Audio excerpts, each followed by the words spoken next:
Welcome sa aking vlog.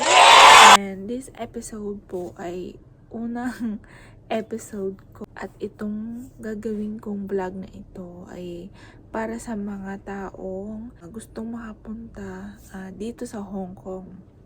So, time check is 3:47 PM na dito sa Hong Kong ngayon. April 1. So, finally, magsisimula akong magawa ngayon ng mga video para ma-share ko sa inyo yung mga naranasan ko dito sa Hong Kong bilang isang domestic helper or katulong, kasambahay, all around kasambahay. And sa ganun, magkaroon kayo ng idea kung ano ba yung ginagawa ng isang kasambahay dito sa abroad. Ano yung mga posibleng routine. Pwede kong i-share sa inyo kung saan agency ako nag-apply, magkano yung mga nagastos ko, yung mga pinagdaanan ko dito, na pwede yung pagdaanan kung sakaling kayo na yung mag-a-apply. Marami akong pwedeng i-share sa inyo na makakatulong na doon sa mga walang idea. Kagaya ko, first time makakapagtrabaho abroad, especially dito sa bansang Hong Kong. Gusto ko lang sa inyo sabihin na napaka-safe at napakaganda magtrabaho dito, especially kung naging amo nyo ay mabait. Magdasal lang, magtiwala lang, ibibigay yan.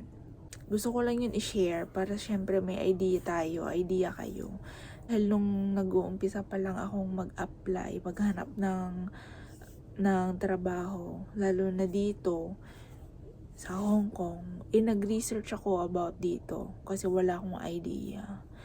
At hindi ko naman nakalain andito na ako. And ako naman yung mag-share sa inyo kung ano yung mga pinagdaanan ko. At yung mga pinapanood ko lang dati dito na nandito, ngayon, nandiyan na sila sa Pilipinas. So, ayun, tayo naman yung may chance na mag-share. Malay mo, diba? Tayo naman yung mag-meet dito. And walang imposible, guys. First timer, wala akong alam. Naman walang alam sa gawaing bahay. It's just that, syempre abroad to at meron silang mga standard. May mga requirements silang sinusunod pagdating dito. At higit sa lahat, wala akong alam sa pagluluto. So, ayun, lahat naman ng bagay ay natututunan na pag-aaralan kung talagang pursigido kang matuto, 'di ba? Ibibigay natin yung ating pinaka-best para doon. So, ayun lang, abangan yung aking na video at i-share ko yun sa inyo. Sana panoorin nyo at i-like nyo at i-share. I hope mag-subscribe kayo sa aking channel. Ayun lang at salamat. Have a nice day. Bye-bye!